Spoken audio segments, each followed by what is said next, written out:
네, 할렐루야. 찬양대 귀한 찬양, 은혜로운 찬양 감사합니다. 고난 중에도 찬양할 수 있는 것이 은혜의 힘인 줄 믿습니다. 아멘. 우리 성도님들 더운 여름에 정말 여러 가지로 또 고난의 문제가 있으실 것입니다. 지금도 이제 육신의 여러 가지 질병과 아픔 때문에 이 시간에 참여하지 못한 우리 성도님들, 또 우리 어른들도 계십니다. 여름인데도 감기에 걸려요. 그렇죠? 사람이 그렇습니다. 사람이 육신이 그렇습니다.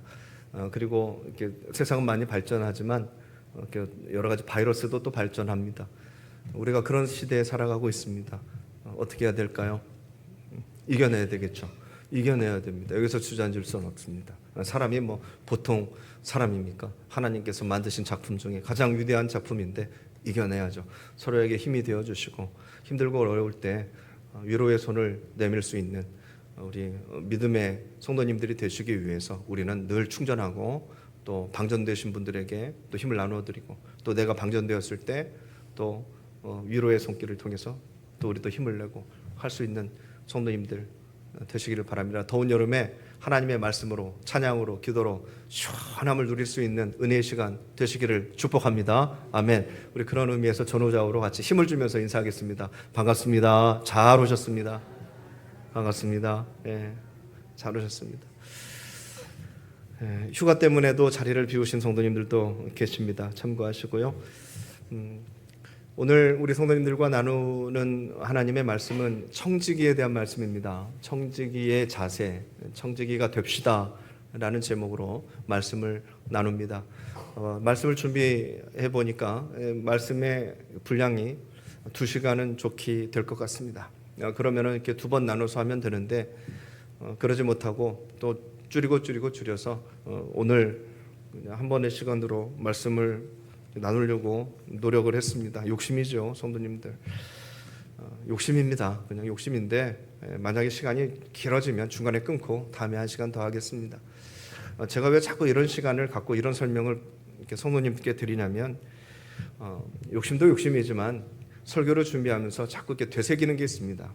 여러 가지가 있는데 그 중에 하나가 뭐냐면 설교를 성도님들께 아름다운 이야기, 은혜로운 이야기 다 전해놓고 그러면은 이제는 어쩔 거냐, 그래서 어쩔 거냐, 어떻게 하란 말이냐 라는 질문을 꼭 던집니다. 좋은 말은 20분 30분 동안 다 해놨는데 그래서 어쩔 거냐라는 것이죠. 그게 결단이라는 건데요. 설교자 입장에서 그래, 좋은 말씀 그래 다 전했는데 그래서 어떻게 할 거냐, 어쩌자는 거냐 라는 질문을 하고요. 또 하나는 저 스스로에게 질문을 하는 건데, 이게 만약 너의 마지막 설교면 어떻게 할 거냐. 김성훈 목사가 할 수 있는 설교인데 마지막 설교다. 어떤 상황이든지 막론하고 일단은 마지막 설교라면 너 설교 이렇게 하겠냐 라는 질문을 스스로 꼭 해봅니다. 그래서 설교가 또 좀 길어지기도 하고 욕심이 생기기도 하는데요. 우리 성도님들도 이해를 해주시고 성도님들의 삶에도 적용을 해보시기를 바랍니다. 이게 오늘이 내 마지막 삶이라면, 내 마지막 사역이라면 어떻게 할 것인가. 아주 중요한 질문이죠. 우리가 잘 아는 과학자 중에 로벨이라고 있습니다. 노벨, 다이너마이트를 발명한 위대한 발명가고 과학자입니다. 그 노벨이 하루는 깜짝 놀란 소식을 신문으로 접했습니다. 노벨이 죽었다는 겁니다. 살아있는데 자신이 죽었다는 그 광고가 신문의 지면에 실렸습니다. 동명이인이었습니다.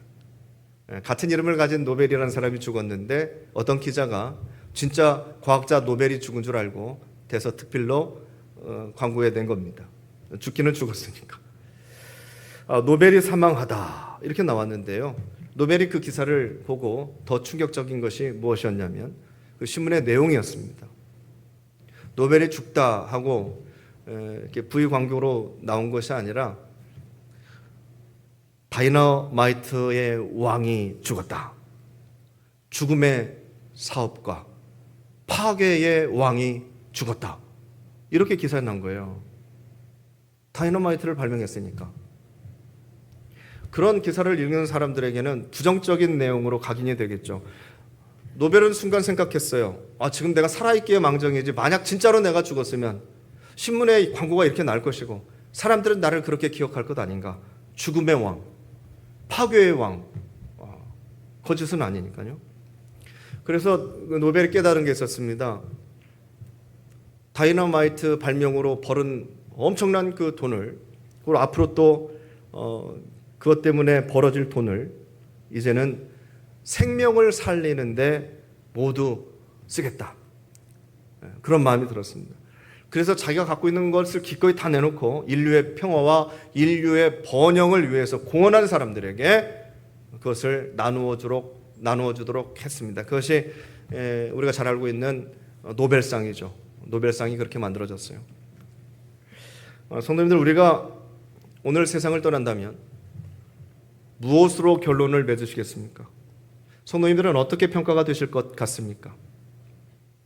지금 딱 죽는다면, 혹 사람들이 나를 인색한 사람, 문제를 만드는 사람, 말썽이 참 많은 사람, 그분 좀 교회 좀 안 나왔으면 참 좋았겠는데 내가 그럴 줄 알았어, 이런 정도로 평가된다면 얼마나 부끄럽고 비참하겠습니까? 예수님께서도 사역을 마무리하시면서 하신 말씀이 있어요. 그게 요한복음 17장 4절의 말씀입니다. 제가 참 좋아하는 말씀인데요.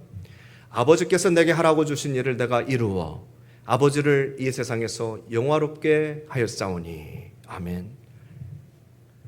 아버지께서 하라고 하신 일을 이 땅에서 했다는 거예요. 꽉 채워서. 세상 사람들이 들으면 말도 안 되는 웃기는 말이라고 할 거예요. 내가 태어나서 내 인생 살면 내가 하고 싶은 일 하면서 살아야지 왜 하나님께서 원하시는 일을 하다가 죽냐? 그럴 거예요. 근데 믿음의 성도님들은 다 알고 계실 겁니다. 하나님께서 하라고 하시는 일들을 성도님들이 이 땅에서 꽉 채워 살다 가시면 성도님들은 그 누구보다도 값진 인생을 살으셨음을, 그 누구보다도 더 멋진 인생을 살으셨음을 성도님들은 아실 거예요. 예, 우리는 살아서도 알고 있어요. 꼭 죽어야만 하는 게 아닙니다. 정답은 알고 있어요. 그게 맞는 삶이라는 것을, 그게 꽉 채워가는 삶이라는 것을, 그게 굉장히 많은 열매를 맺는 삶이라는 것을 우리는 알고 있어요. 내 인생 사는 것이 아니라 내 인생이지만 하나님께서 하라고 하시는 일들을 내가 이루어서 사는 것, 그게 진짜 최고의 멋진 삶이다. 예수님께서는 그 사명을 몸소 실천하셨습니다. 사랑이죠. 하나님께서 우리에게 하라고 하신 일, 그것을 내가 감당하는 것을 청지기 사역이라고 합니다. 청지기 사역. 청지기라는 단어는 세상에서는 별로 사용하지 않아요. 우리 교회에서 많이 사용하는 단어입니다. 굉장히 독특한 단어고 굉장히 의미 있는 내용의 사역입니다. 청지기. 예수님께서는 그 청지기 사역을 감당하셨는데 그 주 내용이 뭐였냐면 사랑하는 것이었어요. 사랑으로 꽉 채워가는 사역이셨어요. 너무 사랑해서 결국은 본인이 죽어야 하는, 너무 사랑했기 때문에 본인이 죽어야 하는 사역이 그 사역이었습니다. 우리도 주어진 기회마다 열심으로 사랑을 해야 됩니다. 미워할 시간 없습니다. 성도님들 미워할 시간 없어요. 성도님들 자식들도, 부모들도, 형제들도, 여기 계신 성도님들 사이사이에서도 남들 뭐라고 할 시간도 없어요. 뭐 남들 뭐라고 하는 것도 잘못이지만 아니요, 그 전에 뭐라고 할 시간도 없어요. 그런 시간도 아깝습니다. 지금 성도님들 행복을 누리시다가, 지금 성도님들 주어진 시간에 평화를 잔뜩 누리시다가 천국 가시면 돼요. 그럼 100점이에요. 나중에 성도님들 나중에 어떤 모습으로 천국 가실 것 같아요? 나중에 하얀 세마포 옷을 입고 멋진 모습으로 장성한 믿음의 수준에 올라가서 다 용서하고 회개하고 다 집 청소 다 해놓고 그리고 가실 것 같아요? 절대요. 몇 번 말씀드렸죠? 성도님들 지금 이 모습으로 가실 겁니다. 이 모습으로, 이 수준으로, 이 믿음으로. 해결할 거 다 못하셨죠? 예, 못해놓고 가실 거예요. 지금 이 수준으로 갈 거예요. 죽을 때 되면 굉장히 높은 수준으로 변하는 게 아니에요. 지금 모습, 지금 수준 그대로 가요. 그렇게 가실 때 주변에 계신 분들이 그분 진짜 하나님 사람이야. 사랑이 너무 많으셨어. 그분 하나님의 사역 잘 감당하다 가신 분이야. 이렇게 평가되시는 분들이 되시기를 바랍니다. 아멘. 사람이 마지막이라고 생각하고 하는 말과 행동이 중요하지 않습니까? 보통 그것을 유언이라고 하는데 오늘 베드로 사도가 그렇게 말씀을 하십니다. 오늘 본문 7절 8절의 말씀인데요. 만물의 마지막이 가까이 왔으니 그러므로 너희는, 우리에게 주시는 말씀입니다. 그러므로 너희는 정신을 차리고 근신하여 기도하라. 무엇보다도 뜨겁게 서로 사랑할지니 사랑은 허다한 죄를 덮느니라. 아멘. 이게 지금 해결해야 할 것입니다. 지금. 우리 찬양단 아침에 찬양했잖아요. 내가 주께로. 그다음 뭐예요? 지금이에요. 성경은 늘 지금을 말씀하고 계세요. 나중에가 없어요. 내일이 없어요. 내일 일은 내일에게 맡기는 거예요. 내일이나 친구가 해줄 거예요. 왜 내일이나 친구가 맡아서 해줄 것을 끌고 와가지고 미리 끌고 와갖고 오늘 내가 그걸 감당해요? 그럴 필요가 뭐가 있어요? 그 친구한테 맡기고 나는 오늘 지금. 제가 대전에 온 지 7개월째인데요. 그간 장례를 몇 번 감당을 했습니다. 그러면서 깨닫는 게 우리는 늘 마지막 때를 살고 있다는 것을 새삼 깨닫습니다. 오늘도 마지막이고 지금도 마지막입니다. 제가 여기서 정신줄을 놓고 그냥 흥청망청 살아버리면 남은 인생 좋을 리 없습니다. 내일의 좋은 결과를 기대하신다면 지금 성도님들 어제와 다르게 사셔야 돼요. 제일 좋은 방법은 마지막 때처럼 생각하고 마지막 때처럼 살아가시는 것입니다. 왜요? 목사님, 왜 그래야 되는데요? 꼭 그래야 돼요. 네, 꼭 그러셔야 됩니다. 왜냐하면 그건 저의 이야기가 아니라 주님께서 우리에게 그렇게 살기를 원하시기 때문에 그렇습니다. 왜냐하면 주님께서요 오신다고 그러셨거든요. 내가 다시 올게 말씀하시고 가셨어요. 근데 언제인지는 말씀을 안 하셨어요. 2025년 7월에 오신다고 말씀하셨으면 우리는 6월 말에 다 준비했을 거예요. 다 막 재산 팔아버리고 가난한 사람 나눠주고 용서할 거 용서하고 해결할 거 해결하고 뭐 정말로 주님 어서 오시옵소서 찬양하고 기도하면서 준비할 거예요. 근데 안 가르쳐 주셨어요.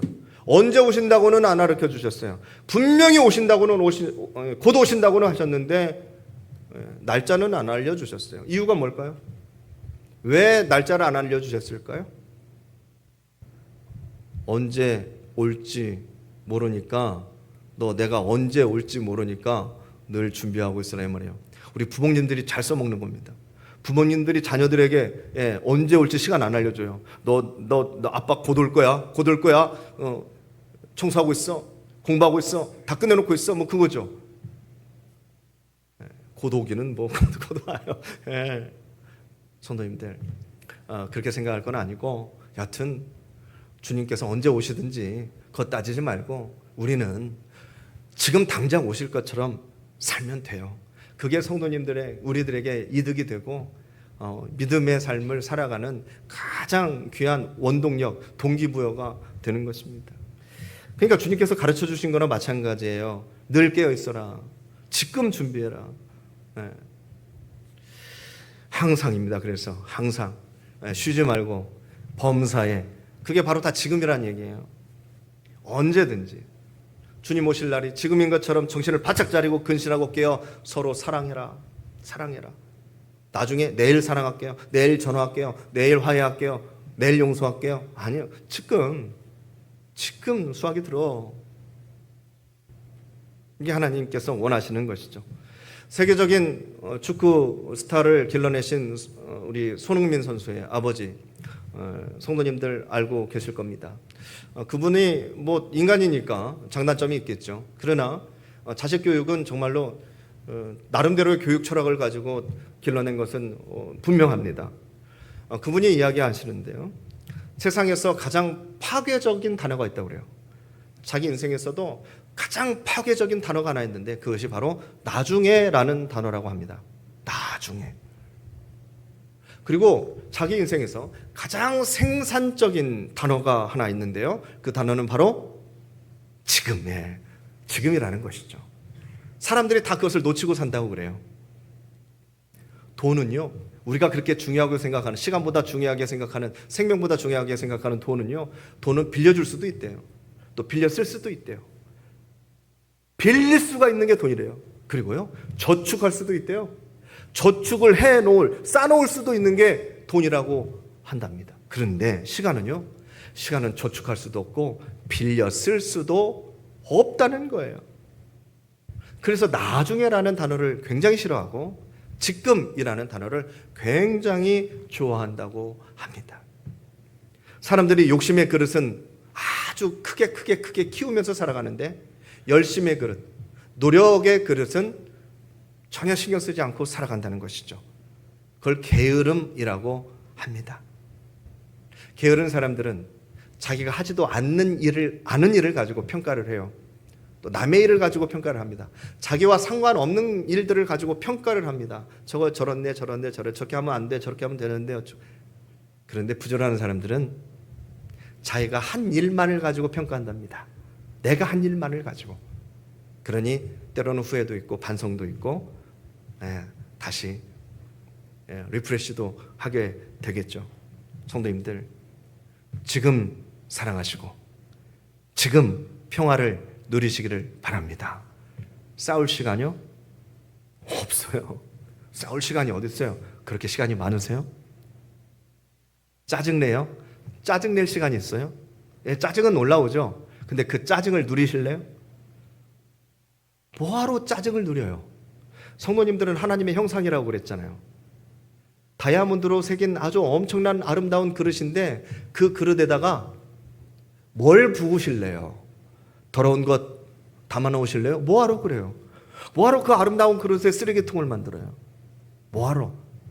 아름답고 찬란한 그곳에 모셔놓다가 중요한 것, 몸에 귀한 것 따라 마시지. 뭐하러 성도님들의 그 아름다운 시간에 짜증을 담고 화를 담고 분노를 담고 미움을 담고 원망을 담을래요? 그러지 마세요. 시간 짧아요. 시간 짧아요, 성도님들. 지금 사랑하세요. 지금 은혜를 누리시는 분이 최고입니다. 그분이 1등이에요. 성도님들을 피곤하게 하는 사람들 만나지 마세요. 성도님들을 짜증나게 하는 전화 받지 마세요. 시간 없어요. 성도님들 만나면 기쁨을 주는 사람들 찾아 만나세요. 그분들 만나기 위해서 수화기를 드세요. 그분들 위해서 지갑을 여세요. 왜 나를 힘들게 하는 사람들 만나고 힘들어하고 후회하고 짜증내고 받지 마세요. 받지 마세요. 내 하루를 망칠 사람, 단 10분의 시간이라도 망칠 사람의 전화를 왜 받아요? 받지 마세요. 하나님도 원치 않았어요. 그 시간에 나에게 기쁨을 줄 사람들 찾아가지고 전화하세요. 주님 언제 오실는지 몰라요. 주님 언제 오실는지 몰라요. 순간순간 사랑과 기쁨을 채워서 살아가시기를 축복합니다. 아멘. 지난 수요일날 잠깐 말씀드린 예화가 있어요. 성도님들 다시 한번 말씀드립니다. 옛날에 돈이 많은 할아버지가 지주가 있었습니다. 노비를 많이 거느리고 있었어요. 그런데 어느 날 무슨 마음이 들었는지 노비들 다 모아놓고 선포합니다. 돌아오는 섣달 금음날 너희들 다 자유인으로 해방시켜 주겠다 하고 노비들 앞에서 공포를 해버렸어요. 노비들 손꼽아 기다리면서 그날을 기다립니다. 우리가 해방되는 날. 마침내 그날이 되었어요. 내일이면 이제 꿈꾸는 자유인이 되는 거예요. 그렇게 한창 기쁨에 들떠있는 노비들 모아놓고 그 주인 할아버지가 짚을 한 단씩 나눠줍니다. 이만한 짚을 한 단씩 나눠주고 밤새 새끼를 꼬라는 거예요. 밤새. 자, 게으른 노비들은 생각했습니다. 야, 이렇게 오랫동안 부려먹고도 이제 고작 하루 남았는데, 야, 그 하루 아까워서 끝까지 우리를 부려먹겠다고? 원 세상에 이래도 고약한 할아버지가 또 있을까? 그들은 짚이 잡히는 대로 한 움큼씩 잡아가지고 그냥 굵직하게 해야 금방 끝나니까 설렁설렁 새끼를 꼬았습니다. 그리고 아무렇게나 이제 내 던져버리고 바로 잠이 들어버렸습니다. 그러나 또 한쪽에서는 사람들의 생각이 달랐어요. 이제 하루밖에 남지 않았으니까 기왕 우리에게 이 노비 문서 다 태워버리고 우리에게 자유를 주신 우리 그 주인에게 끝까지 충성하는 마음으로 최선을 다해서 잘 해주고 가자. 마지막 선물이라고 생각하고 잘 해주고 가자. 밤새도록 곱게 튼튼하게 새끼를 꼬았습니다. 다음날 아침 이제 들떠있는 노비들을 다 불러 모으고 주인은요 광문을 활짝 열었습니다. 그리고 노비들에게 이야기합니다. 여기에 쌓여있는 엽전을 어제 너희들이 각기 꼬아놓은 그 새끼줄에 다 끼워가지고 끼울 수 있는 만큼 끼워가지고 가지고 가거라. 퇴직금이죠. 노비들 사이에 희비가 엇갈렸습니다. 새끼를 아무렇게나 막 굵게 낀 그러한 사람들은 끄트머리에 겨우 몇 개 막 꾸역꾸역 끼워가지고 갔습니다. 간신히 그것도 매달려 가. 그러나 마지막 하루까지 충성을 다한다고 곱게 단단하게 가늘게 새끼를 꼰 그 노비들은 그 엽전을 끼우고 한가득 실어가지고 나갔다는 이야기입니다. 사랑하는 성도님들, 우리에게 주어진 마지막 하루라면 어떻게 사용하시겠어요? 남은 하루 대충 이 하루 남았는데 맛있는 거나 실컷 먹고 가자, 그렇게 보내시겠습니까? 아니면 하루 남았는데 평소에 우리 해지 못했던 세상 사람들 막 놀았던 거 우리도 한번 흥청망청 한번 놀아보자, 그렇게 하다가 가시겠습니까? 성도님들, 마지막 시간은 그렇게 보내는 거 아닙니다. 그건 예수님을 믿든 안 믿든 마찬가지. 마지막 시간은 가장 진실하게, 마지막 시간은 가장 선하게, 오늘 말씀처럼 서로 대접하고 봉사하기를 원망 없이 하다가 가는 것이 마지막 하루를 가장 아름답게 보내는 것입니다. 오늘 베드로 사도는 마지막 때를 알고 사는 사람들이 해야 할 사명 알려주고 있습니다. 근신하고 기도하고 깨어있고 사랑하고 원망을 해결하고 주신 은사대로 청지기 사역을 잘 감당해야 한다, 죽을 때까지, 이렇게 말씀하십니다. 이게 먹혀요. 왜요? 거기 지금 초대교회에 모여있는 사람들은 예수님이 십자가에 달려 죽으신 걸 눈으로 봤고 3일 만에 다시 부활하신 것을 눈으로 봤고 또 42일 만에 다시 하늘로 올라가신 거 보셨거든요. 곧 오겠다 하고 가셨어요. 그걸 눈으로 봤거든요. 그러니까 자기들 살아있을 때 다시 오실 줄 알고 있었어요. 분명히 초대교회 교인들은 그렇게 알고 있었습니다. 내가 살아있을 동안 주님 다시 오시겠지. 그러니까 이제 목숨 걸고 예수님을 믿었던 사람이기 때문에 베드로 사도는 당당하게 선포하는 거예요. 근신하고 깨어있어. 주님 언제 오실는지 몰라. 말을 하려거든 오늘 11절 말씀처럼 하시고, 봉사를 하려거든 오늘 11절 말씀처럼 하려고 권면하고 계십니다. 11절 말씀 보시면은요, 만일 누가 말하려면 하나님의 말씀을 하는 것 같이 하고 누가 봉사하려면 하나님이 공급하시는 힘으로 하는 것 같이 하라. 아멘. 한마디 말을 해도요 하나님의 마음으로 말씀을 하시는 거예요. 뭐 하나 봉사를 하더라도요 하나님께서 주신 힘과 하나님께서 주신 능력으로 하듯 하나님께서 공급하시는 힘으로 하는 거예요. 내가 하는 것이 아니라, 성도님들, 이것이 누구 사명이에요? 청지기 사명이에요. 도대체 목사님 청지기가 뭔데 자꾸 청지기 하시나? 청지기가 성도님들 보통 하인이 아닙니다. 청지기는 주인이 광열쇠를 맡기는 사람이 청지기예요. 광열쇠를 아무 하인에게 맡겨요? 절대 그렇지 않습니다. 가장 믿음직한 사람에게 광열쇠를 맡기는 거예요. 요셉이 보디발 장군의 집에서 했던 일이 바로 그 일입니다. 청지기예요. 주인만이 하는 몇 가지를 빼고는 모든 결정을 요셉이 다 할 수 있었어요. 종인데 다른 나라에서 온 뭐라고 하죠? 다른 나라에서 와서 노동자, 외국인 노동자, 외국인 노동자예요. 외국인 노동자에게 모든 걸 다 맡겼어요. 네 마음대로 해. 몇 가지만 빼고. 그건 주인의 고유 권한이니까 다 네가 결정해. 와, 엄청나고. 요셉은 성실하게 했어요. 주인의 재산이 갈수록 많아집니다. 성경에 그렇게 기록이 되어 있습니다. 그러나 요셉이 가져간 재산은 하나도 없어요. 주인의 재산을 불려주고 자기는 받은 게 없어요. 근데 나중에 요셉이 어떻게 됩니까? 애굽 나라의 총리가 됩니다. 애굽 왕이 뭐라고 하냐면은, 애굽 왕이 요셉에게 이렇게 얘기합니다. 내가 너보다 높은 것은 내 왕좌뿐이니라. 너는 나랑 고난이 똑같아. 다만 하나, 이 왕좌만 내 거고 고난은 너도 동일하다 이거예요. 엄청난 고난을 주었어요. 그렇다고 해서 애굽이 요셉의 것이 되는 것은 아니죠. 고난만 주어졌을 뿐이에요. 성도님들, 그 이치를 아세요? 그 이치를 아세요? 하나님께서는 세상을 창조하시고 우리 사람들에게 주신 것이 있어요. 창세기 1장 28절의 말씀인데요, 한번 보시면은요, 하나님이 그들에게 복을 주시며 하나님이 그들에게 이르시되 생육하고 번성하여 땅에 충만하라.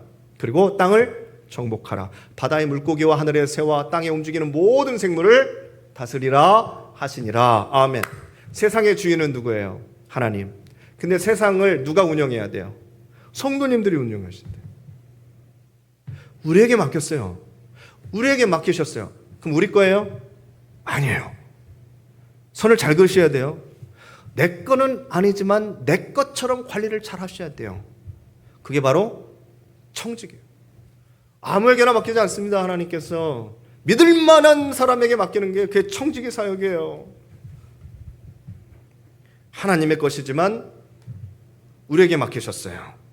그러니까 내 것처럼 소중히 여기고 잘 관리하셔야 됩니다. 그것이 청직이에요. 모든 일을 주인의 마음으로 주인의 위치에서 하는 거예요. 청지기는요, 자기가 하고 싶은 말이 있어도 답 못해요. 왠 줄 아시죠? 자기가 하는 말이 어떤 영향을 끼칠지 아니까 청지기는 못해요. 왜 못해요? 종이 주인의 마음을 알기 때문에 못해요. 그게 교회에서도 마찬가지예요. 성도님들 하고 싶은 말씀 많으셔도 못하죠. 왜 못해요? 하나님 속상해 하실까 봐. 하나님께서 원치 않으시는 것 같으니까 안 하는 거예요. 청직이라서 그러는 거예요. 그냥 아르바이트생이라면 하고 싶은 말 다 해요. 그냥 뭐 교회 직원이라면, 잠깐 일하고 갈 직원이라면 자기가 하고 싶은 말, 하고 싶은 거 그냥 다 하다 가요. 성도님들, 제가 교회 병원 신방하고 아프신 분들 신방할 때 음료수 하나를 사도 말이죠, 병원 앞에 슈퍼에서 사는 게 제일 좋아요. 편해요. 무겁지도 않고 병원에서 딱 사서 딱 가서 주고 오면 얼마나 좋아요. 근데 그렇게 하면 15,000원이요. 15,000원. 동네 마트 가면 12,900원. 그런데 대형마트에 가서 간혹 세일할 때가 있어요. 음료수 사러 오지도 않았는데 세상에 똑같은 음료수가 8,900원이에요. 8,900원. 그럼 5개, 6개 사다 놓습니다. 교회에다 사다 놔요. 뭐 장로님이 그렇게 하라고 시킨 것도 아니고 뭐 신방 담당자가 그렇게 하라고 시킨 것도 아니에요. 제 돈도 아니고. 근데 저는 그렇게 해요. 성도님들, 자랑하는 건 아니고 성도님들 정말 색이라고 하시는 말씀이에요. 왜 그래요? 병원 앞에서 그냥 사서 침방하고 오면 가장 편하잖아요. 뭐하러 미리 사다 놓고 또 갈 때 미리 챙겨가지고 무겁게 실이 말이죠. 하나님의 것처럼 운영을 해야 될 거 아니에요. 내 맘대로요?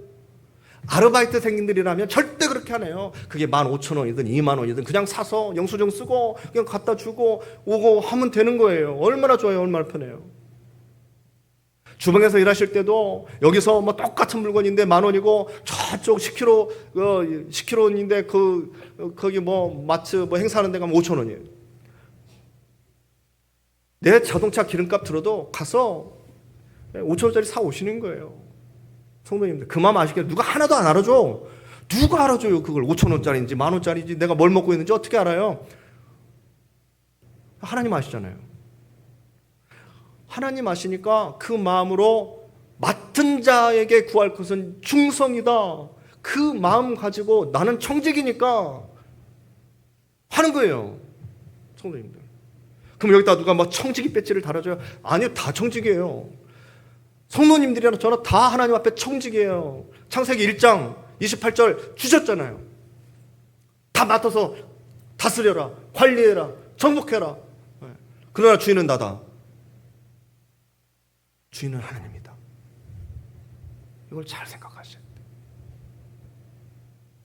맡은 자, 성도님들, 맡은 자. 오이코노무스예요. 오이코노무스. 그게 청지기라는 단어입니다. 종 중에서도 사실 굉장히 높은 종이죠. 청지기, 오이코노무스. 영어로 하면 스튜어드예요. 스튜어드. 청지기를 영어로 하면 스튜어드. 여성 명사로 하면 스튜어디스. 비행기 타보신 분은 아시겠지만 스튜어디스는 그냥 종처럼 일하잖아요. 근데 모든 걸 본인이 다 관리해요. 본인이 선택하고 본인이 어떤 상황에 닥쳐 있을 때도 모든 매뉴얼을 다 알고 있어갖고 유도리 있게 본인이 싹 다 치우고 해결하고, 본인이 다 해요. 주인인 것처럼. 근데 모양새는 종이에요. 그 비행기 안에 모든 것들을 책임지는 거예요. 스튜어디스가. 성도님들. 그렇게 충성하라. 우리에게 이 지구라는 비행기 안에서 스튜어드로 우리를 하나님께서 명해 주셨단 말이에요. 성도님들.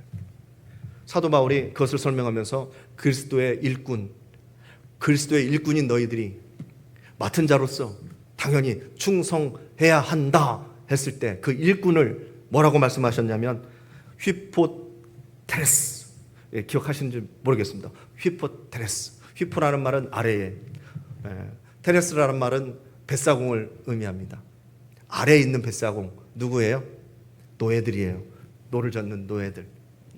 그렇게 충성하는 일꾼들이 되십시오.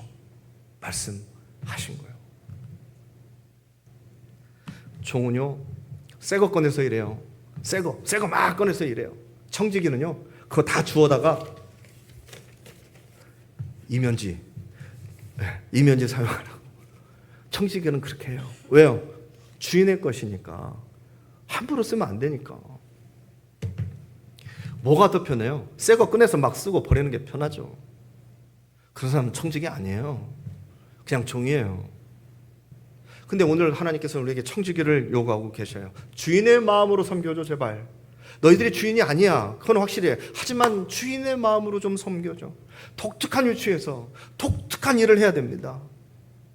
주인의 바로 옆에서 주인을 수발해야 되고, 바로 또 나아가서는 종들을 관리해야 돼요. 요셉이 그랬고, 모세가 그랬어요. 엘리야와 엘리사가 그랬어요. 사무엘 선지자가 그랬고, 다윗이 그랬습니다. 예수님께서도 그렇게 사역하셨어요. 사도 바울도 마찬가지고요. 주인은 아니지만 내가 주인인 것처럼 모든 것들을 아끼고 모든 것들을 더 잘 되기 위해서 관리하고 섬겨주는 역할, 바로 청지기의 역할입니다. 사랑하는 성도님들, 우리가 그것을 감당하고 있는 거예요. 은사대로 감당합니다. 오늘 말씀 10절의 말씀을 보시면 각각 은사를 받은 대로 하나님의 여러 가지 은혜를 맡은 선한 청지기 같이 서로 봉사하라. 여러 가지 은사를 맡은 선한 청지기가 바로 우리 성도님들이신 것을 믿으시기를 바랍니다. 믿으신다면은 감당하세요. 어떤 목사님이 청지기에 관해서 이런 말씀을 하셨습니다. 청지기는 자랑도 없고 청지기는 낙심도 없다. 오직 충성만 있을 뿐이다. 자랑도 없답니다. 원래 자기가 해야 될 일이니까 자랑할 일이 아니랍니다. 낙심도 없답니다.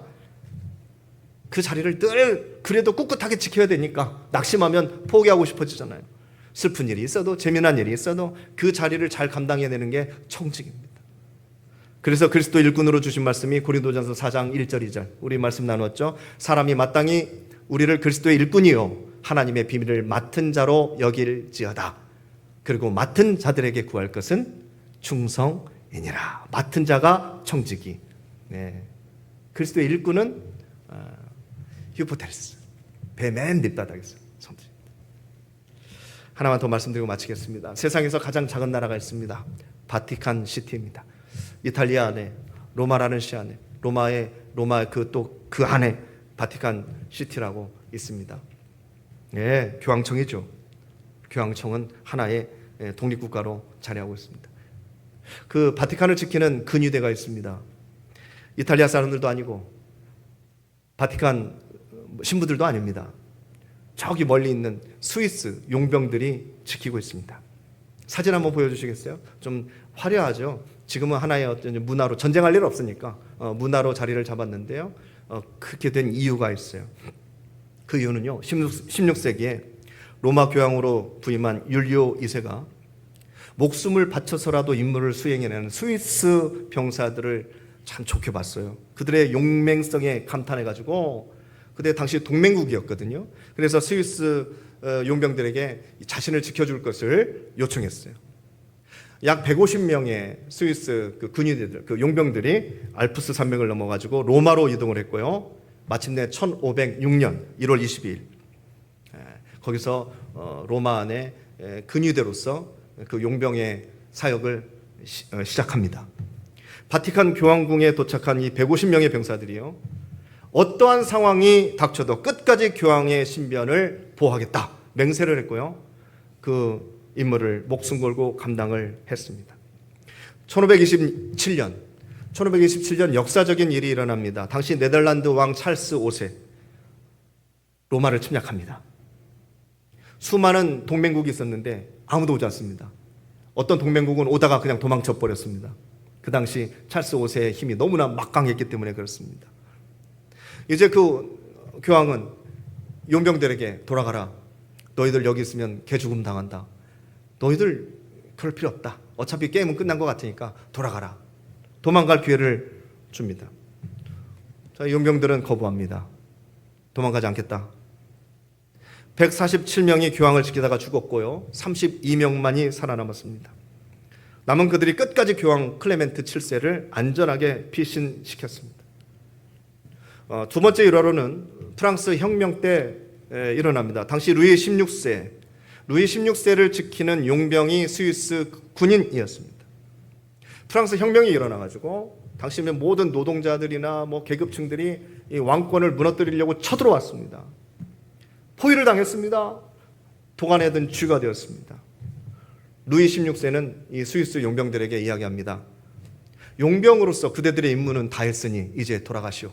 여기 있다가는 나도 죽고 나는 당연히 죽겠지만 당신들도 죽을 것이오. 빨리 돌아가시오. 그러나 이들은 돌아가지 않습니다. 쳐들어온 혁명군들도 이 용병들에게 이야기합니다. 돌아가시오.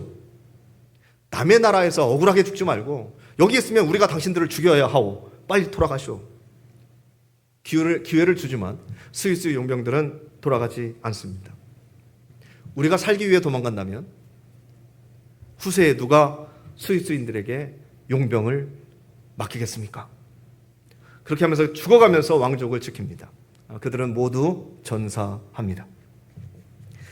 그때 전사한 스위스 용병 한 명이 가족에게 남긴 편지에 이렇게 기록이 되어 있습니다. 만약 우리가 신용을 잃으면 후손들이 영원히 용병이 될 수 없기에 우리는 죽음으로 프랑스 정부와의 계약을 지키기로 했습니다. 그래서 지금도 전 세계 가장 많은 관광객이 모이는 로마, 그 가운데 바티칸, 거기를 지키는 용병은 스위스 용병입니다. 안전과 비밀을 보장하는 스위스 은행 아시죠? 그래서 스위스 은행도 그렇게 유명합니다. 사랑하는 성도님들, 우리에게도 사명이 있습니다. 크든지 작든지 사명이 있어요. 그런데 그 사명을 어떠한 마음으로 감당하고 계세요? 귀찮아요? 1년 맡았으니까? 도대체 어떤 마음으로 감당하고 계십니까? 자기 나라 왕도 아닌데 단지 계약으로 일하는 용병인데도 불구하고 목숨을 다해서 지켜가는 그 사명은 후대에까지도 영향력을 끼치고 있습니다. 기억하시기를 바랍니다. 성도님들의 믿음이 조국의 영광이고 또 조상의 영광이 됩니다. 우리의 사명 감당해야 되는 이유가 있습니다. 왜냐하면 하나님께 영광이 되기 때문에 그렇습니다. 회피하셔도 돼요. 네. 딴 사람에게 맡겨도 됩니다. 도망가도 돼요. 네. 감옥 가지 않습니다. 그러나 오늘 11절의 말씀처럼 우리가 청지기의 사역으로 충성을 감당한다고 하나님 앞에 결단했을 때는 성도님들, 지금은 힘들 수 있으나, 지금은 때로는 목숨이 왔다 갔다 하는 것 같을 수도 있으나 세상에 경험하지 못하는 놀라운 기쁨과 영광이 우리 성도님들에게 주어질 줄 저는 믿습니다. 성도님들이 앉아 계신 그 자리가 청지기의 자리입니다. 1달란트, 2달란트, 5달란트 맡겨주신 그 자리 어떻게 하실래요? 사명 감당하시면서 열매 맺으시기를 바랍니다. 열심히 감당합시다. 막 이렇게 새겨보세요. 열심히 감당하자. 충성으로 한번 봉사해보자.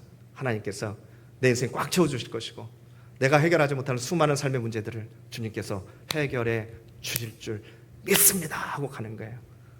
요셉은 땅바닥의 자리에서 최고의 자리에 올라갔어요.